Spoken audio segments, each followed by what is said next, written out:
is independent of the uniform velocity of the frame. In other words, the law of physics must have the same form in every inertial frame. The corollary is that the speed.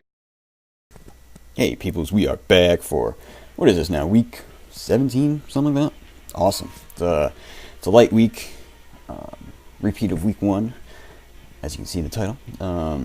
Managed to get stuff hurting, but it's currently Friday, and things seem to be hurting less, so that is good. I seem to have survived. I was going to talk about scale weight this week. Yeah. I almost wanted to sing that song. What is it good for? Absolutely nothing.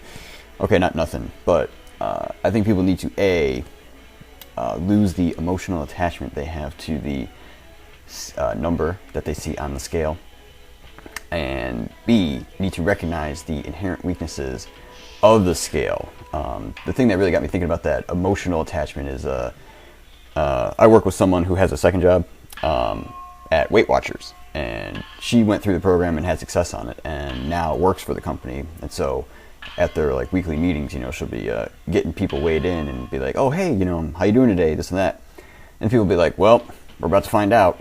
Like the scale number like determines whether they're having a good day or not. I'm like, what is wrong with you? The thing to keep in mind with scale weight is that it tells you nothing about what exactly is changing in your body. And the thing to remember is that the easiest thing that changes in your body is the amount of fluid that you're holding or not holding onto.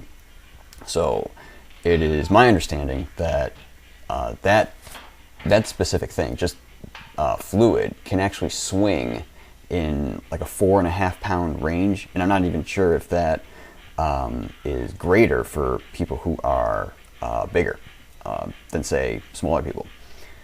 So you can see, you can drop 2 pounds potentially, and then go up 4 pounds, and then come back down 2, back to where you are, and actually there was no change in body fat, which is really what you're after if you're dieting. So my solution for using the scale and avoiding its unreliable properties is to weigh yourself a lot. I know this is going to sound nuts, but I have been in the habit lately of weighing in 21 times a week, and instead of just doing once a day and then averaging that out, I actually noticed that my scale in particular is super erratic, and I actually saw one day where I got a number, got on like 3 minutes later, and it was up a pound. And I was like, what? And then got on like another 3 minutes later, and it was down a half pound. So I like kept weighing in. I think it was like 6 or 7 times until I actually got stuff that was consistent. But these days, I've been doing 3 weigh-ins in each morning, and then averaging everything out to hopefully get the water fluctuations out of there, and that I can actually see body fat loss on the scale. And that's also why I also recommend doing things like body measurements and just, look at yourself in the mirror, and because that will tell you a bit more about body fat loss as well. Last point I'll talk about is beware of the whoosh.